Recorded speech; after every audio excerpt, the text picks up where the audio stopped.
अस्सलाम वालेकुम। उम्मीद है आप सब लोग खैरियत से होंगे।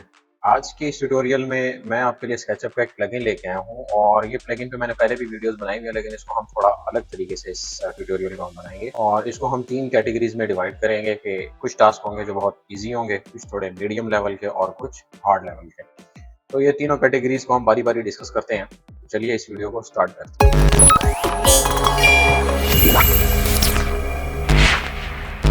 सबसे पहले जो हमारे पास प्लगइन है वो है शेप बेंडर। अब जो इजी लेवल है वो ज़रा हम डिस्कस करते हैं कि वो किस तरीके से हम काम करते हैं। सबसे पहले मैं यहाँ पे एक वॉल बनाता हूँ लेट्स से। ये मैंने वॉल बना दी जिसकी 13 फीट हाइट है और इसको मैंने कर दिया ग्रो।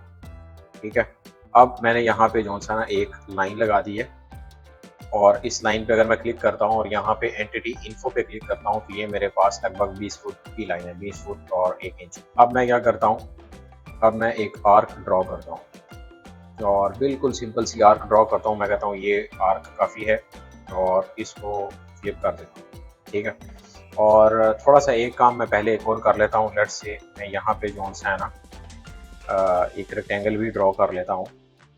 मैं चाहता हूँ कि इतनी इसमें विंडो आ जाए। ठीक है, अब ये वॉल है मेरे पास। अब मैंने क्या करना है, इसको मैंने बेंड कर देना है, तो लिहाजा इस वॉल पे अभी मैंने सेलेक्ट किया हुआ इस वॉल को। मैं एक्सटेंशन में जाता हूँ और यहाँ से मैं जाता हूँ शेप बेंडर में। ठीक है, इसमें वो कह रहा है कि आपने वो सिलेक्ट कर दिया। अब यहाँ पे नीचे जो सा मुझसे कह रहा है कि जी सिंगल लाइन सेलेक्ट करें जो कि रेड एक्सिस के पैरेलल हो। ठीक है, तो ये मैंने सेलेक्ट कर लिया। अब जो कर्सर है वो भी मुझे बता रहा है कि आपने जो सा है ना आर्क को सिलेक्ट करना है, तो मैंने आर्क को सिलेक्ट कर दिया। ठीक है, इस आर्क में मैं क्लिक करता हूँ। अब ये देखें, ये मेरे पास वो बता रहा है कि ये आपकी वॉल है और ये आपका जो सा है ना इस तरीके से ये बनेगा।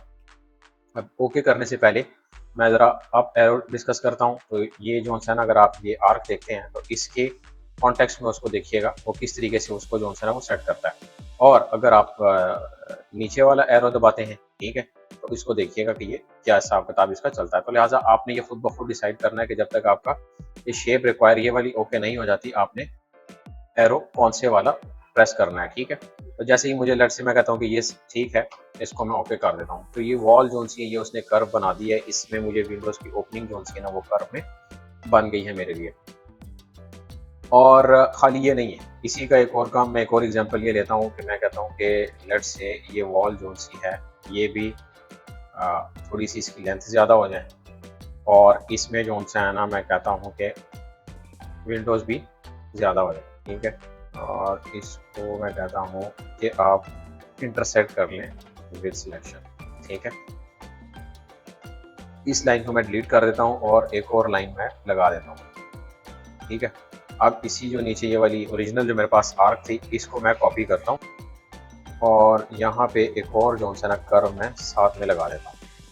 ठीक है, अब मैं देखना चाहता हूँ कि ये दो कर्व हैं तो अब ये काम करता है या नहीं करता। तो मैंने इस वॉल को सिलेक्ट किया हुआ है और यहाँ पे मैं जो है ना शेप बेंडर पे क्लिक करता हूँ, स्ट्रेट लाइन पे क्लिक करता हूँ और आप देखें चूंकि ये दोनों जो आर्क्स हैं ये कनेक्टेड हैं तो लिहाजा ये इसको एक ही कंसीडर करेगा। ठीक है, और ये दोनों ग्रुप भी नहीं है तो लिहाजा इसके ऊपर मैं जिस तरह ही कर्सर लेके आता हूँ और इस पर क्लिक करता हूँ ये। ठीक है, तो ये जो है ना अब उसने वो ड्रॉ कर दिया। अब अगेन आपने जिस तरह ओके करना है ओके कर दें आप इसको, जिस हिसाब से भी कॉन्टेक्स्ट में आप देखते हैं आपने ऊपर वाला एरो करना है। ठीक है, उसके राइट या लेफ्ट में या नीचे वाले एरो से अगर आपको इस तरह की शेप नजर आ रही है। ठीक है, तो आप इस तरह की सेटिंग इसको कर सकते हैं। बहरहाल हमारा काम भी पूरा हो जाता है कि जो वॉल है वो रेड एक्सिस के अलोंग होनी चाहिए। ठीक है, अब लेट्स से मैं इसी वॉल को जो है ना मैं रोटेट करता हूँ। ठीक है, ग्रीन एक्सिस के अलाउंग और लाइन भी साथ में, चूंकि ये वाली रोटेट होगी तो अब मैं इसको क्लिक करता हूँ, एक्सटेंशन पे जाता हूँ और ये जो शेप बेंडर है इस पे क्लिक करता हूँ। अब इस लाइन पे क्लिक करता हूँ तो वो मुझे कह रहा है कि जी नहीं, आपने लाइन जोन सी है वो रेड एक्सिस पे नहीं है, तो लिहाजा रेड एक्सिस पे लाइन को ड्रॉ करें। मैं इसी को कहता हूँ कि रोटेट कर लेता हूँ और मैं जरा बिहेवियर को जो है ना वो नोट करता हूँ। ठीक है, फिर से करते हैं, एक्सटेंशन में चलता हूँ और यहाँ से शेप बेंडर में ये मैंने लाइन सिलेक्ट की और अब मैं यहाँ से जो सा है ये आर को सिलेक्ट करूँगा। ठीक है, इसको सिलेक्ट किया, एक्सटेंशन में गए और शेप बेंडर, इस लाइन पे क्लिक किया और इस पे क्लिक किया, तो ये आप देख सकते हैं जो शेप है वो काफ़ी अजीब हो गई है। उसकी रीज़न ये है कि वॉल इस लाइन में है और ये इस लाइन में। तो अगर मैं इसको भी 90 रोटेट कर दूँ और फिर मैं देखता हूँ, क्योंकि बेशक वॉल इस एंगल में, लेकिन लाइन जो सी है वो रेड एक्सिस के अलोंग ही है। तो अब मैं देखता हूँ क्या हिसाब किताब है इसका। शेप बेंडर, लाइन पे क्लिक किया और इस पे क्लिक किया, तो अभी भी नहीं बन रहा। ठीक है, अब मैं ज़रा इसको देखता हूँ लाइंस को। ठीक है, और तो इसने जो है ना उसके हिसाब से वॉल को सेट कर दिया हुआ। सो इट मीन्स कि ये अच्छा तभी काम करेगा जब ये जो ऑब्जेक्ट है ये भी रेड एक्सिस के पैरेलल हो और ये लाइन भी रेड एक्सिस के पैरेलल हो, तो तब आपका जो है ना ये काम चल जाता है। अब आते हैं ज़रा सेकेंडरी लेवल पे कि मैंने एक रैंप बनाना है। अब रैंप होता भी चूँकि स्लोप में है और अब मैं चाहता हूँ कि रैंप भी कर्व में हो, तो उसको मैं किस तरीके से बनाऊंगा with the help of this plugin. तो मैं क्या करता हूँ कि सबसे पहले जो है ना मैं एक लाइन लगा लेता हूँ जो कि लेट से मैं कहता हूँ कि ये है 13 फीट की हाइट है इसकी, और इसके साथ अब मैं एक और प्लगइन का ज़रा सहारा लेता हूँ और मैं कहता हूँ कि इसका जो रेडियस है वो 25 फीट, मतलब टॉप भी 25 फीट हो, जो स्पाइरल इसने बनाना है, जो कर्व बनाना है वो भी, और लैप जो है ना वो इसका 0 पॉइंट बल्कि 5 ही रहने देते हैं। ठीक है, कि आधा लैप हो, और इसके बाद इसको ओके कर देते हैं कि इस आर्क के साथ जो है ना मैंने अपना स्लोप जो है वो बनानी है। ठीक है, अब for the sake of this plugin मैं इसको जो है ना एक्सप्लोर कर देता हूँ ताकि ये सिंपल लाइन रहे। ठीक है, अब इसको मैं डिलीट कर देता हूँ और मैं चाहता हूँ कि जो ये आर्क है या जो ये रैंप है, सॉरी, ये हो, लेट से मैं कहता हूँ कि ये 6 फीट वाइड है। ठीक है, और इस पे मैं क्लिक करता हूँ और मैं देखता हूँ कि यहाँ पे ये लगभग 80 फीट जो है ना इसकी लेंथ बन रही है। तो इसको मैं थोड़ा सा जो है ना वाइड कर लेता हूँ, लेट से 7 फीट कर देता हूँ, और इस तरीके से जो है ना इसको मैं 80 फीट कर लेता हूँ। ठीक है, और इस तरह जो एक्सट्रूजन है इसकी वो मैं 3 फीट कर देता हूँ। और यहाँ पे एक और काम मैं ये करता हूँ कि जो रैम्प के साथ वाली वॉल्स हैं मैं कहता हूँ कि वो भी एज इट इज़ ही जोन्स है ना इसके साथ हाइट में आ जाए, ताकि उनको अलग से मुझे ना करना पड़े, यानी कि प्लेन जोन्स है ना वो ना हो। इसको मैं लेट से मैं ग्रुप बना लेता हूँ। अब मैंने क्या करना है, मैंने एक लाइन लगानी है पैरेलल टू दिस ऑब्जेक्ट।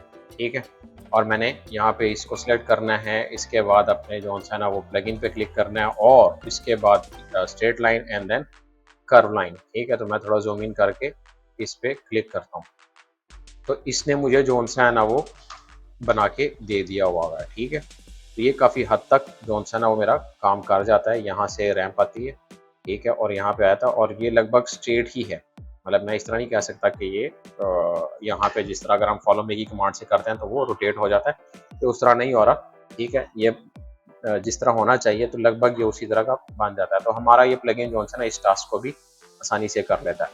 अब एक और काम करते हैं कि एक मैं वॉल बनाता हूँ। ठीक है, इसको लेट से इतना जो है ना मैं कहता हूँ कि ये कर्व में हो। ठीक है, ये वाली जो वॉल है ये इतनी कर्व में हो, और इसको मैं 9 इंच का ऑफसेट भी लगा लेता हूँ, और इसको जो है ना लेट से मैं इतना एक्सट्रूड भी कर लेता हूँ। अब यहाँ पे जो है ना मैंने एक विंडो क्रिएट करनी है। ठीक है, लास्ट टाइम मैंने क्या किया था, मैंने ओपनिंग क्रिएट की थी वॉल स्ट्रेट करके, उसको बेंड किया हुआ था। मैं चाह रहा हूँ कि ये इसी तरह ही रहे, बेंड में ही, और मैं इसमें वो क्रिएट कर दूँ। तो ये नीचे से ये 17 फीट है, लेट से मैं ज्यूम करता हूँ कि नीचे ये 12 फीट, यानी कि विंडो जो इसके बाद स्टार्ट हो रही हो, और 2 फीट इतनी विंडो है मेरे पास। ठीक है, और स्टार्ट भी विंडो का यहाँ से मैं कहता हूँ यहाँ तक है स्ट्रेट। ठीक है, अब मैंने इसके लिए ये पंक्चर करना है, मैंने इसको ओपनिंग क्रिएट करनी है जिस तरह मैंने उधर की हुई थी। तो मैं चूंकि अब ये वॉल कर्व है, ठीक है, तो ये प्रेस पुल के जरिए मैं नॉर्मली इसको नहीं कर सकता। यहाँ पे मेरे पास एक और प्लगइन है, Credo 6 का जॉइंट पुश पुल के नाम से है ये, इसको आप डाउनलोड कर सकते हैं। ठीक है, स्केचुकेशन की वेबसाइट से। बहरहाल इसको यहीं पे रखते हैं, मैं इसको सिलेक्ट करता हूँ और यहाँ से ये एक्स को मैं क्लिक करता हूँ, और इसको अंदर वाली साइड पे जो सा ना इतना मैं ड्रैग करता हूँ। ठीक है, अब इसको ड्रैग करने के बाद 9 इंच ही मैं इसको प्रेस पुल करता हूँ। ठीक है, तो अब ये मुझे जो है ना कहीं कुछ सिलेक्शन नहीं दे रहा है ये। ठीक है, जो स्पेसिफिकली ये वाली जगह है, मैं क्या करता हूँ, इस सब को क्लिक करता हूँ, पूरी वॉल को यानी कि सिलेक्ट करता हूँ। इसके बाद इसको इंटरसेक्ट करता हूँ, देखता हूँ कि ये उसको कर रहा है या नहीं कर रहा। तो अभी भी इसने कुछ जगह का जो है ना वो कर लिया हुआ, कुछ का इसने नहीं किया हुआ। ठीक है, एक दफ़ा फिर से ट्राई करते हैं और लेट्स से नहीं, तो ये नहीं कर रहा। ठीक है, चलें एक और काम करते हैं यहाँ पे, ज़रा अगर नहीं होता तो इसको डिलीट कर देते हैं, इस फेस को भी डिलीट कर देते हैं, इस फेस को भी डिलीट कर देते हैं, इस फेस को भी डिलीट कर देते हैं। अब यहाँ पे इतना तो है मेरे पास। ठीक है, इसको मैंने जो सा ना रफली मेरे पास ये इतनी जगह बन गई है तो चले ठीक है, फिलहाल ज़्यादा कॉम्प्लेक्सिटी में नहीं चलते। और अब मैंने जो सा ना एक आर्क विंडो बनानी है, तो अगेन मैंने इस आर्क पे क्लिक किया। ठीक है, और इसकी मैं ज़रा कॉपी कर लेता हूँ और इसकी मैं लेंथ देखता हूँ तो वो है तकरीबन 15 फीट। तो मैं और इसकी हाइट है, और ये जो हाइट है ये मैं देखता हूँ इस हाइट तो ये तकरीबन 10 फीट की हाइट है। ठीक है, तो अब मैं एक विंडो क्रिएट करता हूँ जो कि इसकी 10 फीट हाइट हो और 15 फीट वो वाइड हो। एंगल पे क्लिक किया और with the help of this 1001 bit tool, और इसकी जो बेसिक सेटिंग है मैं वही रहने देता हूँ कि यार इसको यही रहने देते हैं, और एक विंडो क्रिएट करके दे देता है। ठीक है, तो इसने मुझे जो सा ना ये एक विंडो क्रिएट करके दे दिया। अब आते हैं वापस अपने प्लगइन की तरफ। मैं इसके साथ ही एक लाइन लगाता हूँ और एक्सटेंशन में जाके शेप बेंडर पे क्लिक करता हूँ, स्ट्रेट लाइन पे क्लिक करूंगा और आर्क पे क्लिक कर दूंगा, तो ये मुझे जो है ना वो विंडो जो सी है वो भी ये बेंड करके दे देगा। अब बेंड करने के बाद मैंने इसको सिंपली यहाँ पे ला के सिंपल यहाँ पे प्लेस कर देना। ठीक है, तो इस तरीके से जो सा ना आपके पास विंडोज भी आप बना सकते हैं with the help of this plugin. ठीक है, तो थोड़ी सी मेहनत दरकार होगी, लेकिन आप उसको सेटिंग जो है ना वो आप सुकून से कर सकते हैं। तो ये हमारे पास सेकेंडरी लेवल पे हम ये दो चीज़ें थोड़ी सी डिफ़िकल्ट है पहले वाले से, हम इसको कर सकते हैं। आप ज़रा मज़ीद कम्प्लेक्सिटी की तरफ चलते हैं, तो उसके लिए ज़रा फिर से एक बेसिक से जो है ना मैं एक चीज़ स्टार्ट करता हूँ और फिर वो मैं आपको बताता हूँ। लेट्स से मैं यहाँ पे ड्रॉ में चलता हूँ, ड्रॉ में इधर जाता हूँ शेप्स में और पॉलीगॉन में 6 के साथ ये 2 फीट ऑफसेट जो है वो 2 इंच का लगाया, और इसके बाद इसको 2 इंच एक्सट्रूड किया, इसको कंपोनेंट बनाया। ठीक है, इसको मैं डिलीट कर देता हूँ बहरहाल। अब इसको ज़रा मैं रोटेट करता हूँ, पैरेलल हो जाए ये विद रेड एक्सिस। इसको सिलेक्ट किया और यहाँ ला के इसको पेस्ट कर दिया। मेक श्योर कि एज के साथ एज मिल रहा हो, और इसको 20x। अब यहाँ से अगेन इसको कॉपी किया और इसको लेट्स से 15x, तो ये शेप बन गई। और इन सारों को सिलेक्ट करके मैं एक ग्रुप बना लेता हूँ। ठीक है, अब मैं एक और काम करता हूँ, यहाँ से जो है ना इसकी ये टोटल लेंथ लेता हूँ 84 फीट। ठीक है, और मैं एक कर्व भी बना लेता हूँ जो कि काइंड ऑफ 2D कर्व है। ठीक है, 2D कर्व है, लेकिन ज़रा मैं इसको 2 एक्सिस के साथ इसको घुमा के ज़रा फिर से एक्सपेरिमेंट करना चाहता हूँ और देखता हूँ कि ये उस तरह काम करता है या नहीं। ठीक है, एक्सटेंशन पे गए, इसको सिलेक्ट किया, फिर हम एक्सटेंशन पे गए और इसके साथ फिर हम शेप बेंडर में गए। यहाँ से हमने जो है ना इस लाइन को सिलेक्ट किया और अब इस आर्क को सिलेक्ट किया। ठीक है, बल्कि हमें एक और काम करना चाहिए, पहले इसको जो मैश हमने बनाया हुआ इसको फ्लिप कर देना चाहिए। ठीक है, क्योंकि वो देख रहे हैं वो जो प्रोजेक्टेड शेप दे रहा है मुझे वो पसंद नहीं है।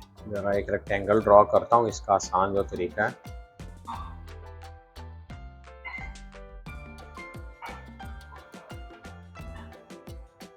ठीक है, इसको मैं सिलेक्ट किया, क्यू प्रेस किया और 90 मैंने इसको रोटेट कर दिया। अब सिंपली मैं लाइन को ला के इस एज तक रख देता हूँ, इसके साथ ही इसको मैं डिलीट कर देता हूँ। अब इसको मैं सिलेक्ट किया, एक्सटेंशन में गया और ये शेप बेंडर को मैंने सिलेक्ट किया, स्ट्रेट लाइन को सिलेक्ट किया और उसके बाद इस आर्क को मैंने सिलेक्ट किया। तो मैं देखना चाहता हूँ इसने उसको ये कितना टाइम लेता है। जाहिर सी बात है जितनी ऑब्जेक्ट्स ज़्यादा होंगे उतना वो टाइम भी ज़्यादा लेगा। ठीक है, तो इसको मैं लेट से ओके कर देता हूँ। ठीक है,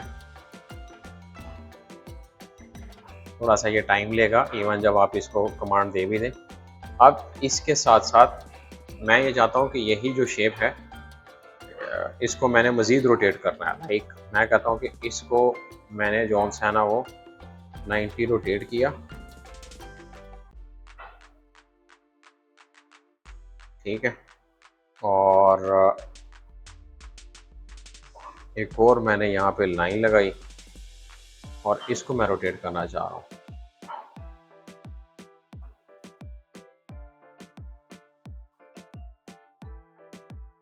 स्ट्रेट लाइन को सिलेक्ट करूँगा और उसके बाद इसको सिलेक्ट करता हूँ, फिर देखता हूँ कि इसकी शेप क्या बनती है। तो ये डबल रोटेशन जौन सा ये वो करता है या नहीं, प्लस जो शेप है वो कितनी कॉम्प्लेक्स बनती है वो भी मैं देखना चाहता हूँ। तो ये अगेन टाइम ज़्यादा लेगा क्योंकि अब ऑलरेडी बेंड शेप्स को मैं एक दफ़ा फिर से जौन सा है वो बेंड कर रहा हूँ। तो ये शेप थोड़ी अजीब सी है। लेट्स से अगर हम प्ले करते हैं एरोस के साथ और फिर देखते हैं, लेट्स से ये एक शेप बन रही है जो डाउन एरो है वो प्रेस करने के बाद। ठीक है, एक ये शेप बन रही है लेकिन वो पहले वाली शेप फिर भी थोड़ी समझ आती है वो ठीक सी। तो हम वो करने के बाद यानी कि एक दफ़ा फिर से डाउन प्रेस करता हूँ और फिर मैं देखता हूँ कि ये कितना इसको बेंड कर रहा है या नहीं। इसको मैं ओके कर देता हूँ, फिर मैं देखता हूँ ये शेप कितनी जोन सी है ना ये कम्प्लेक्स हो गई हुई है और ये शेप कुछ कम्प्लेक्स जो है वो समझ आ भी रही है या नहीं। तो इसको मैंने एंटर कर दिया लेकिन ये अगेन टाइम लेगा थोड़ा सा। तो इसने उसको भी जोन सा ना वो बेंड कर दिया हुआ हो। इसको आप बेशक अप एंड डाउन फ्लिप कर लें। इट मीन्स के काफ़ी चीज़ें जोन सी है ना with the help of this plugin possible है कि आप ये जो कर्व शेप्स हैं ये सारी की सारी आप बना सकते हैं। सो आज के लिए इतना ही, आगे के लिए देखते रहिए और अगर कोई चीज़ समझ नहीं आती या किसी और प्लगइन पे आप चाहते हैं कि मैं वीडियो बनाऊं या आपका कोई टास्क है तो आप जो आपसे नहीं हो पा रहा और इसके लिए आपको गाइडेंस चाहिए तो आप कमेंट में लाजमी पूछिएगा। मैं कोशिश करूंगा कि उसके बारे में कोई सोल्यूशन ज़रूर आपको बताऊं, चाहे उसके लिए मुझे नेक्स्ट वीडियो ही क्यों ना बनानी पड़े। सो आज के लिए इतना ही, थैंक यू।